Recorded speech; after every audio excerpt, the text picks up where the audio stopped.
Marissa, can you hear me?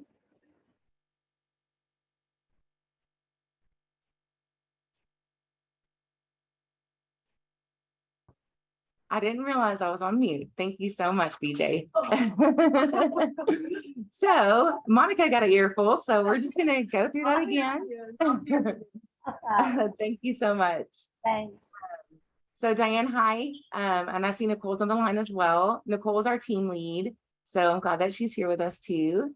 And everybody knows BJ. BJ is Michelle's second hand, right hand woman. So I'm filling in for Michelle today. She's out at Castle on the Coast in San Diego, doing some fun things with some of her friends and close people in the community. So while she's out, we're going to talk about affordable housing and affordable lending products. So what I was telling Monica is that one thing that I've noticed, I've been looking for my first home right now in Grayson County. And I have noticed that there are what I feel like are slightly inflated values on some of the properties that I've been looking at. And I'm not looking for anything too big. I want something that's maybe a 2-1 or a 2-2. So 2 bed, 2 bath at max, and not a bunch of square footage. But I have noticed that, you know, it just depends on the neighborhood that you're looking at. If you want to be closer to town, which I guess town is kind of the Sherman, Denison area, or if you want to live a little bit further out in Grayson County. So one of the solutions that we've been noticing with a lot of our homeowners that want a little bit bigger of a property because they do need more bathrooms or they do need more rooms, they are looking into manufactured homes. So it is a good solution and something that, you know, hopefully you can start maybe having conversations if you aren't already with some of your home buyers, just to see if that's something that may interest them. So that's what we're going to go through today. So what you need to know about manufactured housing, hopefully we'll cover everything you need to know. Okay. All right. So basically, what is a manufactured home? So one thing that I learned not too long ago is that there is a difference between a mobile home and a manufactured home. I always kind of thought it was the same thing, but apparently for HUD standards, before 1976, most homes were called mobile homes. Manufactured homes are a little bit different. They're built entirely in a factory. There's a lot of code administered by the Department of Housing and Urban Development. So they have to comply. We have had some situations in Grayson County where we were trying to lend on a property that was a manufactured home, and it was built prior to 1976, so we couldn't do the lending. So that is very important for us to do a quick search, and we're going to show you how to do that search today so that you can do it on your own as well if you need to, you know, rapidly look up a property, sorry. Hey, it was 46 years ago today. 46 years ago today, Monica said. Yep. Good numbers. So the HUD code went into effect in 1976. Models made prior to this year are called mobile homes. So 1976 and beyond are called manufactured homes. So I do think that is really important with verbiage. So that's something that I have to work on as well, because I started as a loan officer. I got licensed last May. So I'm still learning all the terminology. So it is really important to explain that, I think, to our home owners as well, home buyers, sorry, as well, just so that they understand the difference, because I know in some cases they'll get their heart set on a property, and if we can't lend on it, it's a real bummer for them. So that's a really good tip. So they're truly different from superior to mobile homes. So I guess because the standards have changed since the coding laws before 76, that's why I guess they wanted to put a fresh label on things.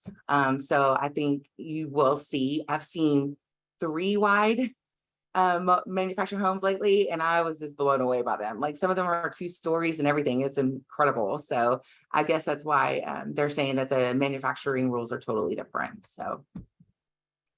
So what are the HUD requirements? So manufactured homes are required to meet all the standards, including the following requirements. So built in 1, 2, or 3 sections, assembled in a protected factory, then transported to the home site for installation.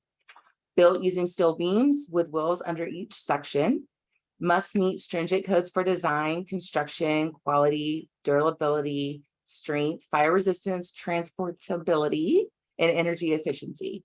I think the energy efficiency is another good point and selling point for home buyers too, because I do, feel like that is a big concern right now with everything increasing in price. That's something that I think would be a good call for you to emphasize with a home buyer as well. But do keep in mind that they must meet performance standards for the heating, plumbing, electrical, and HVAC. So one thing that we have noticed on some older manufactured homes, in some cases, they don't meet these requirements. So if you have any questions, especially if it's specific to like an FHA product, FHA is very strict on, as you know, on their appraisal requirements. So I would just make sure that you reach out to us if you have any concern, and we will do a search for you and find out and do the research on your behalf just to ensure that we'll be able to do the lending. So here are some of the eligible loan programs that we offer for manufactured homes. So obviously we do conventional products, USDA, FHA, and VA. I think in this area, USDA is a question a lot of homeowners have because they want the opportunity to put zero down. And a lot of manufactured homes, not all of them, but there's a lot that we've seen that are in rural communities.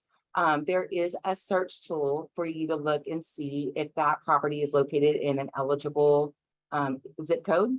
And if it is, then you also have to look up income requirements for eligibility as well. It's all on the same link. So if y'all need that link, we'll make sure to get that out to you later so that you can look at it anytime. If you struggle with the link, obviously we do this all the time. So feel free to reach out to us and we'll make sure that we look that up for you as well.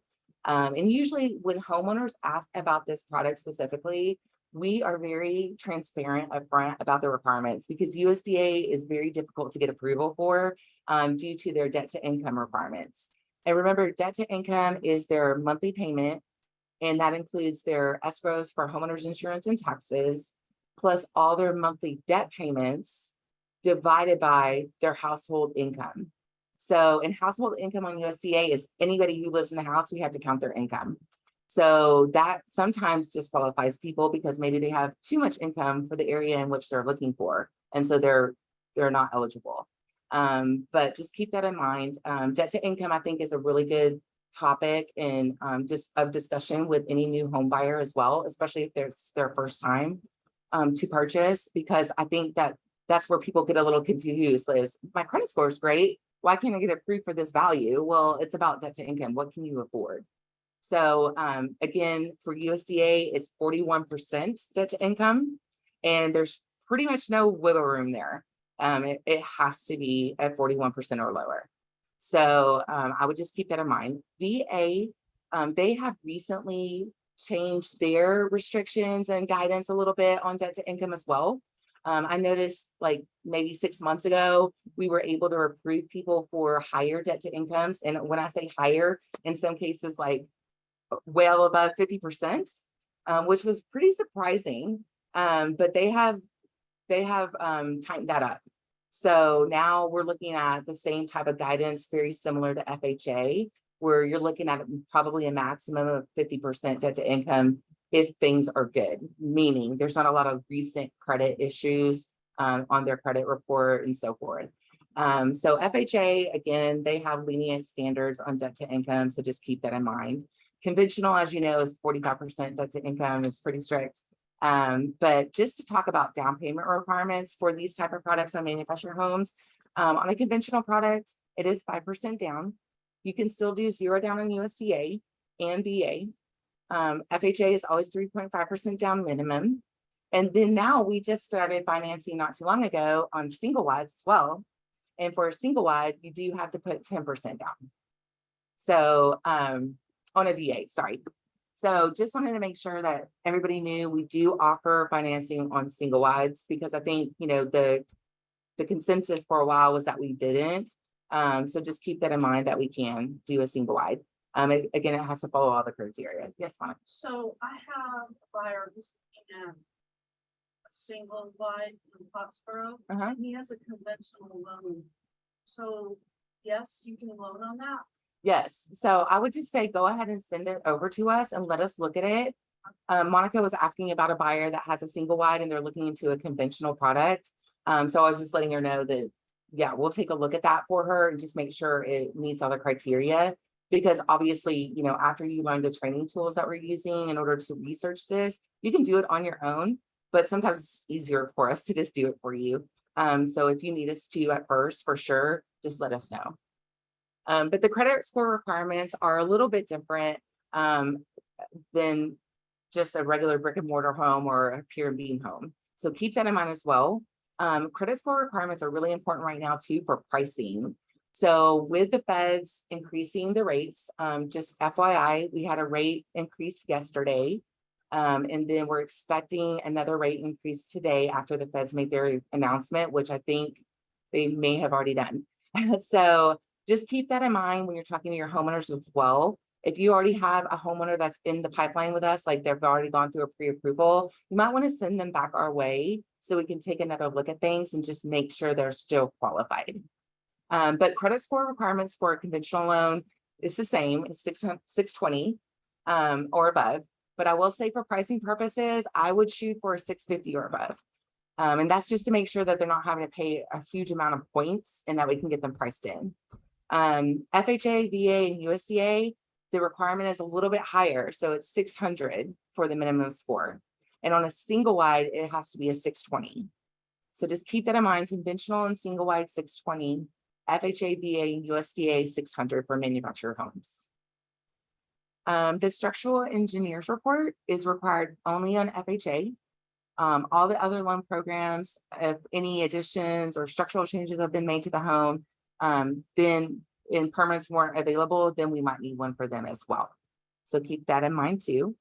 And like I said before, FHA has a lot more stringent requirements. So just keep that in mind if you have questions specific, or if you're worried that a specific manufactured home will not pass for FHA, let us take a look at it and we'll let you know up front so we don't have a problem down the line. Real property election. So this is something I actually just found out because I always, in my mind, for some reason, thought you had to have it showing as real property before we can do the financing, but actually you don't. That can be a condition that we can clear after closing. And what that means is that once the property is put onto land, there is a certification process that they have to go through to certify that it's attached to the land securely. And then that's what they deem it as real property at that point. So usually on that, we would require that that is done, especially in a seller buyer situation, but on the seller's behalf. So usually the seller would be asked to do that. But in this market, there might be some exceptions to that. So I would just keep that in mind in your negotiations as well. So again, if you have questions about that, we're going to go through the step-by-step process to review that as well. Okay, and so for down payment assistance, we do have some bond programs, but not to be, you know, Debbie Downer, but with the Fed interest rates going up, there is a considerable amount of volatility in the marketplace, especially for the bond market. And so we've seen those pricing out lately.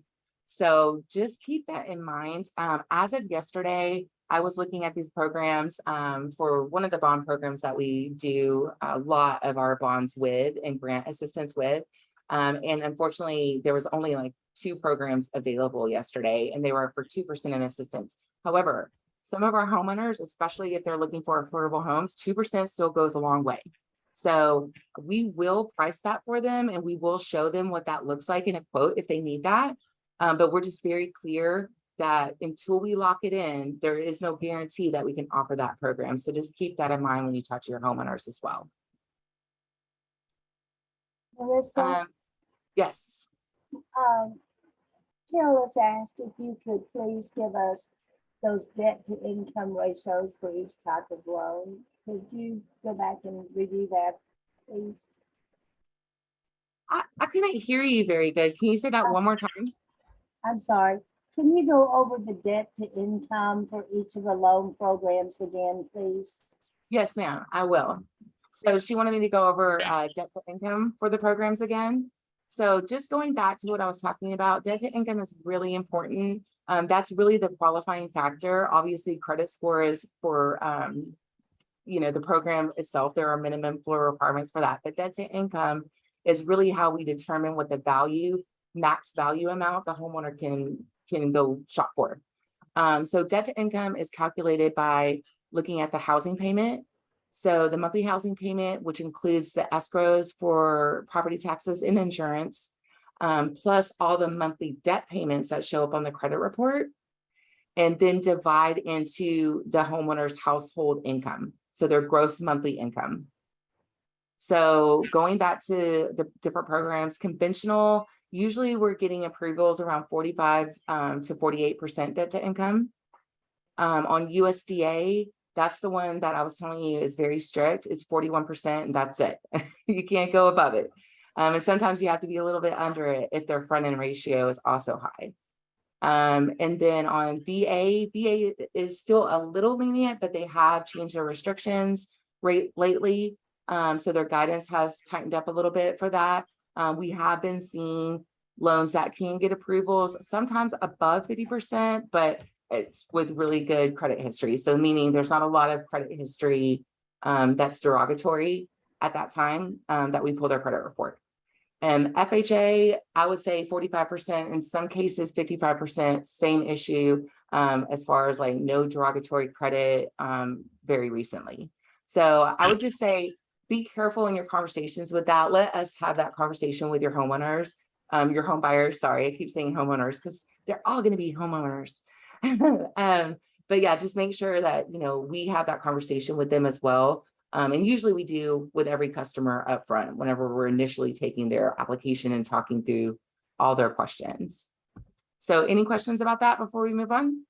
I gotta ask you one of mine again, because I'm Yes. texting the guy right now about being able to get a loan on a single wide. Yes. So is there just like, is it 10%, 20%? What do you have to have in order to make that happen? On a And then single I wide? will give him your information because he asked his lender and they said no. Oh, okay. It's single wides require a 10% down payment on a VA, but the other programs, the minimum requirements are the same. So we can look at 3.5% and 5%, but we'll take a look at that specific property just to make sure that So there's I no. can kind of say 5%, possibly 5% down. Yeah, if he's on doing conventional. Mhm. Single wide. Yes. Yes. Monica was just asking, she has a customer that she's texting right now that wants to purchase a single wide. So she was just asking about the single wide down payment requirements. So we're going to move on to the next slide. Okay, so this is where you go to actually look up a property. So if you have a property in mind, in fact, Monica, we can use your property address. Do you want to do that? And we can search your property. Do you know the property address? Yes. Okay, so let me try to pull this up really quick. It is on Oklahoma Avenue in Pottsboro, but let me get you the number. Okay. 159 Oklahoma. Okay, so we're going to use Monica's property address. Don't anybody else go trying to buy it. Oh, this is true. She said, don't try to buy this one. Don't compete with her customer. Okay, so manufactured housing. Here we go. Okay, so that's the main page. This is the actual link where you would go to look at the property. So let me make sure you can see this screen.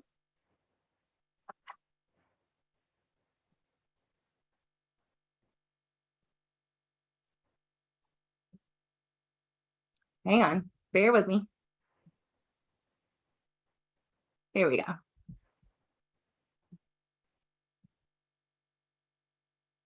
don't know why it's not sharing the screen. Okay, I'm just going to start over really quick.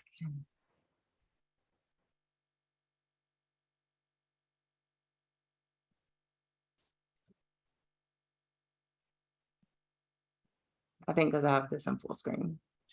Is your all's website michellekessel.com? Yes. Okay, sorry guys. I don't know why this isn't sharing.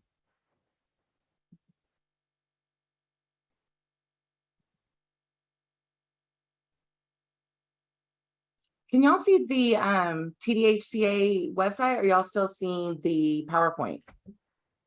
I You're see seeing the the PowerPoint? TDHCA website. You do? Yeah. Okay, So good. on Zoom, that's what I'm seeing, but I can see behind you. It's still the PowerPoint, I think. Okay, that's so weird. Okay, just making sure. Okay, so what's your address again, Monica? 159 Oklahoma Avenue. Oklahoma.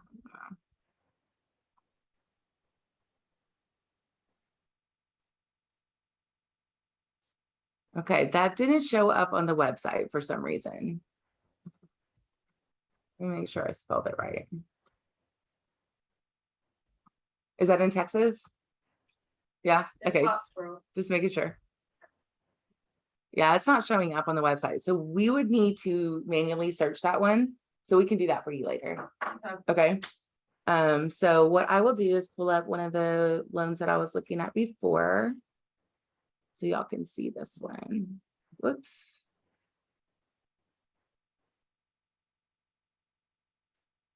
Hey, Marisa, I have a label number if you want to search it. Yeah, that's fine. Okay, so I am showing, do you want me to read it off to you? Yeah. Okay, I am showing the label number as TEX 006313. I think I heard you right. You cut out Sorry, just a not little. TES, TEX like Texas. TEX. Okay. Yes.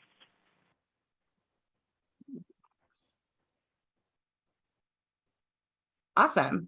Okay, so this is the serial number that she gave me. So if we go to the label, you'll see the hyperlinks in here. So you can just click on the label hyperlink. And then in this one, it's asking for additional application information. So let's go and look. I want to do it with a property search just so you can see that as well.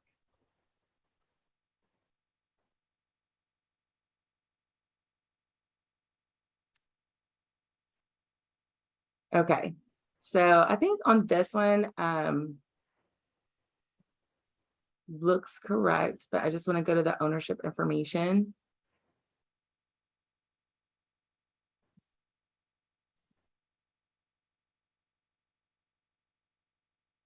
Okay, so let's get a different example, I think. Let me go back to the PowerPoint. We'll just step you through the PowerPoint and then I'll show you exactly how to do that.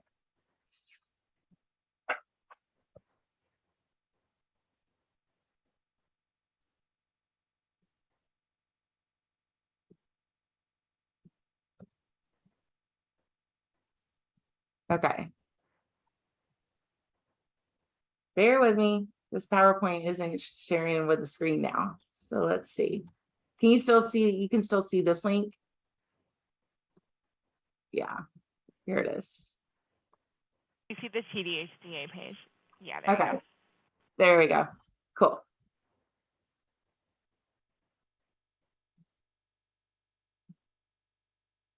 Okay, so anyway, so you go to this link. So we'll make sure that you have this. I'll send the PowerPoint presentation out to everybody as well. But you do go to this link. And then when you go into the link, basically you're just going to enter a property address. So whatever the property address, unless you had the label number like Nicole did, if you have the label number, you can do that as well. But you would just enter the property address for a search. And keep in mind, this is for properties in the state of Texas. You can also look on the county appraisal district to obtain the label or the serial number as well.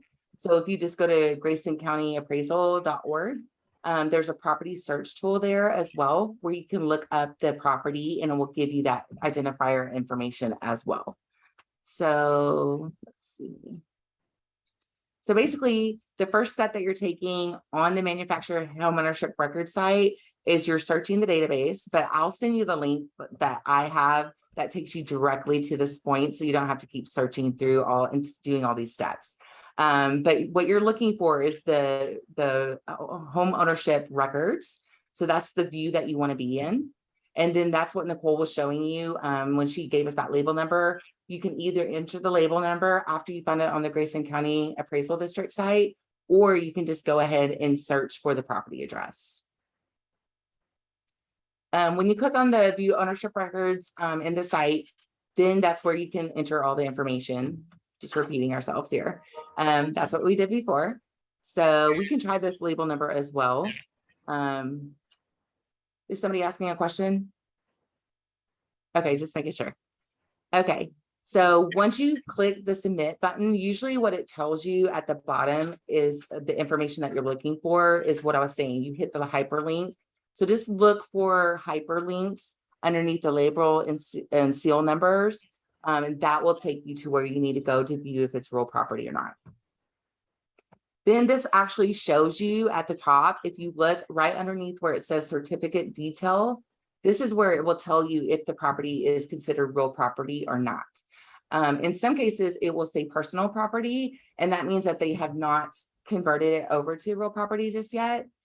So if that is the case, that's when we would have to make sure that you're negotiating with the seller, if the seller is going to be responsible for converting that over, or if your buyer will be. So just keep that in mind.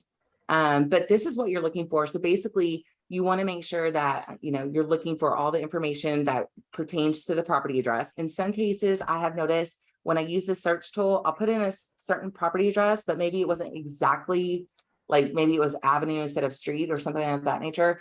Just be careful with that. Make sure that you're looking at the right property address.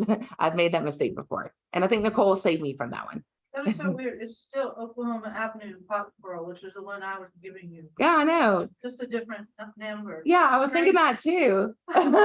That's so weird. Mhm. Monica was pointing out that we were looking at a Oklahoma Avenue address for her buyer, and we got one right here. So I might go back to the link and just use this address since we know it's going to pull up. So you can see exactly what I was talking about. But basically right here, this just shows you all the information as far as like the manufacturer's information, their serial number, the actual weight and width and length of the home as well. So you get like so much information on the site. I think sometimes, you know, because there is a lot of information on here, you kind of skim through it just looking for what you need. But I would say try to go in, and when you first start doing this, that was a mistake I made, is I was just kind of skimming things. I would definitely make sure that you're reading through all of the little bits of information so you're sure you're looking at the right property and everything's aligned that you need. So once you have the ownership records, and you want to click on the side menu that says view installation records, and that's where it tells you that it's been installed, the date it's been installed. So basically the date it was attached to the land on their property. So basically all you do is you just hit that button, and then you're going to enter your label or serial number again, and then it will give you the installation and inspection detail. So that's what you're looking at now. So basically it's just telling you everything. So the big key is to look at their mailing address and the home site location to make sure those pair up. And if they do, you know, everything's okay. If there is a PO box, we would have to do some more research. So if you need help with that, just let us know. We'll be happy to help you with that as well. But that's your confirmation when both of those addresses match. All right, so this is a good one. So this is a really good example. So maybe we can even look this one up on the tool. So I'll go back to the link in just a second so we can do this one too. So 623 East Shepherd. So let's do that on the link just so you can see it.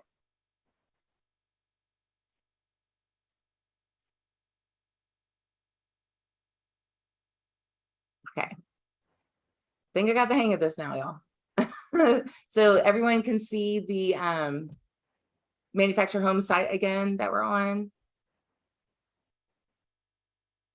And I'm just going to pull up my link that I use all the time. Okay, and I think we said 653 Shepherd.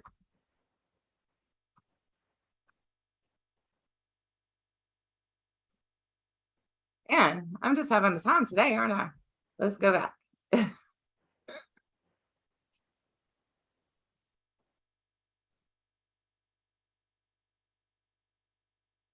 Let's see. It was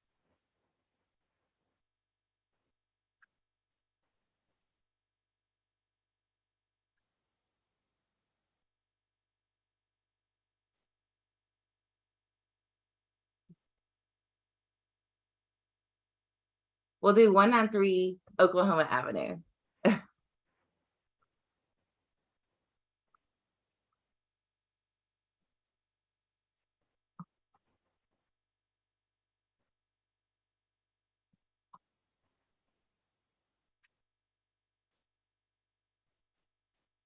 There we go. Can everybody see the screen? We good? Okay, so now we're gonna click on the hyperlink for the label. And now we're looking through here, we see that this is a real property election. So everything looks good on this one. We're looking at the current owner, the seller from the most recent transaction, and then the previous information as well. It doesn't have an active mortgage on here. The home was elected and perfected as real property, and it just kind of tells you about if there's any existing tax liens. So now we can go and we can copy this label number.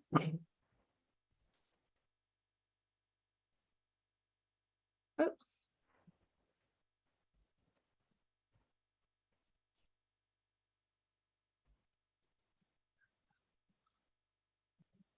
Clicking on view installation. I think I put the right number in here. No, I didn't put the right number.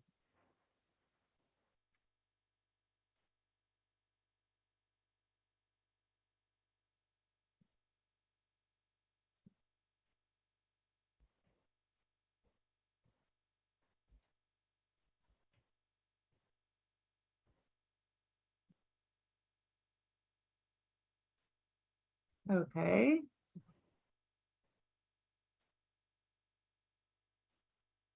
Charles Curtin. Okay, and you can look up by name too. So I'm going to try this one by name since I didn't have the serial number copied in. I'm so sorry. Well, at this point, we'll just move forward since I'm messing this up. I'm so sorry. But the label number is usually what you would put right here, and that'll pull everything up. And then you can also enter the serial number if you wanted to, or the customer's name, or the license number of the actual home. So just keep that in mind when you're using the search tool. Sorry, I'm having a time with it today, but I just wanted to make sure that you saw that and saw a real example of it. And then while we're here on the website, I just wanted to go back really quick to the programs that I was talking about for the grant assistance, just to show you. This is something also that we can share with you. So if your homeowners ever ask about what's today's rates looking like, how much grant assistance could I get, do you think? Obviously, that's a conversation we want to have with them. But if you wanted to just look it up just to make sure, because you had somebody inquiring, you could always do this as well. So this is the programs for that. And my screen, I think, just froze. There we go. Sorry. Okay, so as of today, these are the grant programs I was referring to. So if you notice on here, for the grant assistance, we usually try to offer this forgivable second lien if somebody is inquiring about this. They do have to have a minimum credit score, like we were talking about before, 620 for FHA, VA, and USDA products. For conventional products, they have to have a 640. But as you can see today, the bond market is pricing out. So that's why you see all these NAs on here, because it's not available. So on a VA, FHA, USDA, we can offer up to 2%, and the grantor sets the rate. So the rate would be 6.5. On a conventional, if they have a household income that is below the required income for that market. So basically what you look at is we look on here just to see, based on the area median family income, whether or not they meet that requirement. If they are below on a conventional, we can get them up to 3% today, but it's 6.875 for the program. So just keep that in mind as well. Okay, so let's move on. So I'm going to go back and share my other screen.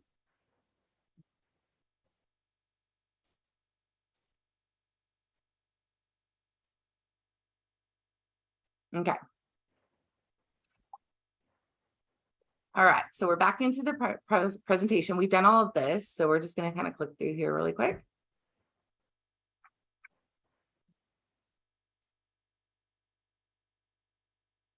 Okay.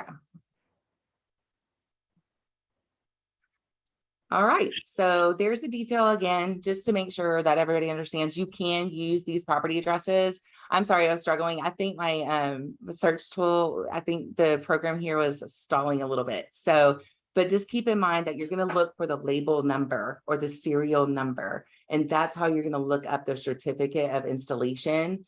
So if you have struggles with that or questions about it, just let us know and we'll help you with it. So we already tried one together. But if you want to try another one, there's obviously, examples in the PowerPoint that we'll send to you later. So you can look through there. So that said, do y'all have any questions about that? Did that get too confusing? I just want to make sure everybody's clear on what we're doing here. Okay, good. Okay, so on this one, it's just talking about like, what does the homeownership history tell us on this one? So basically what we're just looking at is the deed date on here and when it was deeded to the new homeowner. So just keep that in mind if you're wanting to look at history as well, or if maybe a title issue is coming up, this is how you can go and look at everything. So if there's something that's coming up on title and the customer's questioning that and you're questioning that too, perhaps, this is at your fingertips to utilize is what we're letting you know. All right. So if you need more information, you can actually reach out to the state of Texas directly. So just keep that in mind. This is their contact information. Email is probably easier in most cases. I don't know if I've ever had to email them directly, but I do think, any of the states, whenever you email them, they're pretty prompt. So I think that you would be pretty good. If you need to verify a 911 address, I would definitely say that you might want to contact the county first. And then just make sure that you have that right address. Sometimes that can get a little confusing as well. So I would just make sure, that you communicate with us if it's just been a newly assigned address. There might be a little bit more legwork behind the scenes that we might have to do for you. What is a 911 address? So basically a 911 address is when the county goes and reorganizes the addresses to ensure that they're registered. So a lot of the, I would say properties out in the rural communities, especially, I've seen this happen where they have a street address, but then their 911 address is different. So that can get a little confusing even when you're looking on the Grayson County Appraisal District site, because they're telling you their address that they've always had. And it's like, well, actually your address changed. So usually they get that notice though in the mail as soon as it changes, and also with their tax bill. So they'll just need to make sure that they look at that. But that can get confusing for you guys with your listings. So I would just keep that in mind too, to make sure that you're looking for that. All right. So just to kind of go through a little bit more requirements for manufactured homes, double wides again are FHA, VA, conventional, and USDA. Again, remember 600 minimum scores for FHA, VA, USDA, conventional 620. Don't forget about the manufacturer date, making sure it's after 1976. Also, really important, you can't have another dwelling. So like an accessory unit, we have to look at those, I would say property by property, just to make sure you can lend on those. If there is another dwelling on the property, or the property is located in a mobile home park, most likely we won't be able to lend on it. So I would just make sure that you get with us on those, so we can check into it. In dwelling, you mean another living place? They can have a shed on it or a shop. Yes. Monica was asking when we refer to dwelling, we mean another place that somebody can live in. They can have a shop or a shed, but we just need to make sure that we look at that as well. I would just keep in mind too, on a man home, usually I believe the maximum acreage is still 10. But if they are in a different area, I think that some of the rural areas, and Nicole, correct me if I'm wrong, can be up to 50 acres on conventional products, but for a manufactured home, it has to be 10. Is that right? Yes. Okay. She's nodding her head. Yes. So 10 acres. So just keep that in mind, because a lot of times, especially out in the rural communities around here, they'll have a mobile home on a big acreage. So we just have to keep that in mind.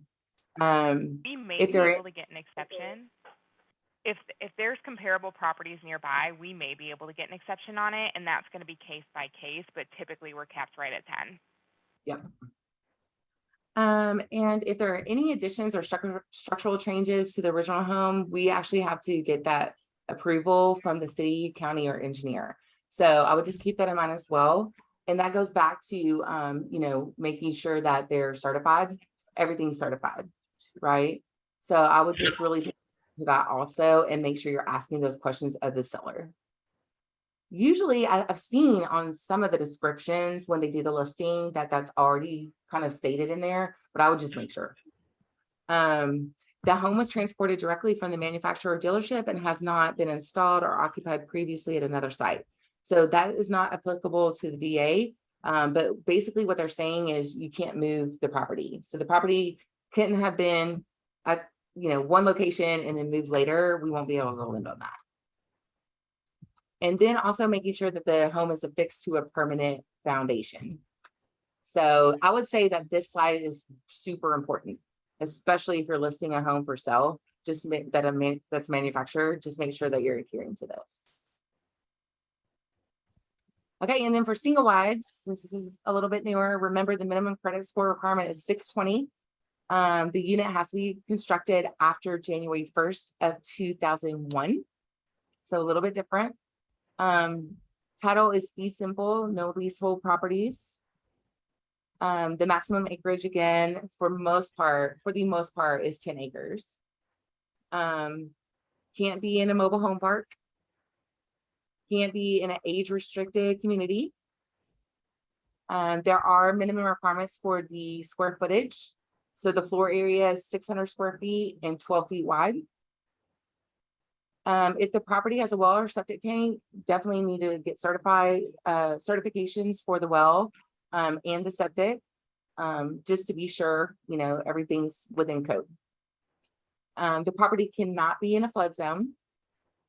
And the HUD data plate affixed near the main electrical panel or under the kitchen sink. So basically what that's saying is there is actually a plate. And we've had, realtors send us copies or pictures of the plate just to make sure that was up to par for what we needed. So just keep that in mind as well. If it is on a private road, just make sure that there's, access. And if there needs to be an easement, I would definitely make sure that's taken care of. We have seen recently some transactions where the easement wasn't done at some point in a purchase property. So there was some issues later if they tried to refinance. So I would just make sure that you're checking on all of that. If there is an easement requirement, make sure that's handled up front, because it's a lengthy process. It can take a minute.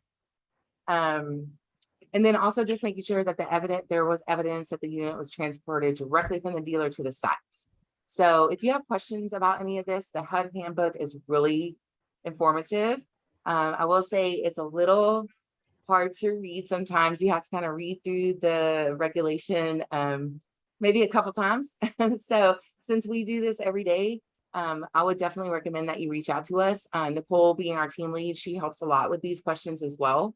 So if you're emailing the Castle team, we'll definitely make sure that we follow up on the guidance and get back to you. So even if you read the guidance and you're still confused, which that happens to me every now and then, you can reach out to us and we'll make sure we get you the right answer. All right. So if you have any questions, like I said, you can reach out to me directly, or you can reach out directly to Michelle or the Castle team. We have a Castle team inbox, and it's really great because everybody on the team, including Michelle, can see the email. We also have the team text line too. So if you have questions, I would recommend maybe if it's a general question, unless you're already in the application and working with one of us specifically, just email the Castle team. And it's basically castleteam@guildmortgage.net. And we'll make sure that we get your question answered within the same day. Here's my contact information. I am by no means an expert. I am still learning, but I feel like I have a good background in affordable housing. Just something that I did before this, I was telling Monica before we got started. I actually did some community outreach and worked with our sales team in a different organization.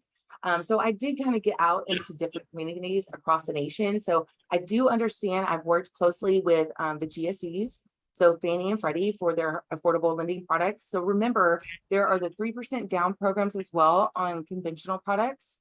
And those are great products. So Fannie Mae has two that I love, one of which is my favorite, but it's been pricing a little high lately. But if somebody has a good credit score, we can get them in the 3% down on a conventional, and people love that program. So keep that in mind.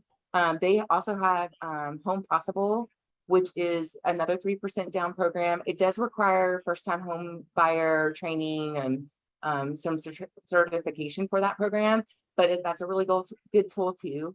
And then Freddie's version of that program is Home Ready. And if I got the names confused, I'm sorry, but I'm pretty sure I got it right. But they're both 3% down. So if you need information about those programs specific, let us know that too. We'll be happy to give you some information. But just keep that in mind for affordable lending purposes. Okay. And then always, FHA 3.5% down. Those FHA has been pricing pretty well lately. So we've been putting even conventional approvable clients on FHA for that reason. All right. And this is our team. I think most of y'all know Brandy Spires. She's one of our senior loan officers. I actually get to work with her pretty often. Me and Nicole help support her a lot. So it's just great learning from her in addition to learning from Michelle, because they have kind of different styles. So we get the best of both worlds. Nicole Thompson, of course, she's on the call today. She's our team lead. So if you have specific questions that you just need a really quick answer from a really smart person that's a guru, that's your girl. Tiffany, well, we have Tiffany's last name wrong on here. Her last name was Wild. Sorry, didn't catch that. Tiffany Wild's been on the team for a while as well. I think she is over 2 years now, maybe 3. So correct me if I'm wrong, but she's been with the team for a while. So I'm the newest member of the team. Dylan is our transaction coordinator. So he's kind of the first person that your customers will talk to. And he's the most friendly person. As you know, he's Michelle's son too. So, we have a really tight group. So if you need anything from any one of us, just let us know. Okay. Awesome. Thanks. Yes, and that was everything. And again, I'm sorry, I got a little confused on the tool itself, but I'm going to send you the link that I was looking at and just make sure that y'all understand how to step-by-step into that. It is a little confusing sometimes, but I think I was a little nervous because I was clicking too much. So I apologize on that. But if y'all need anything, if you have any clients like your client, Monica, please send that over to us today. We'd be happy to take a look at it and just let you know. So if we can lend on it or not. All right. So does anybody on the call have a question?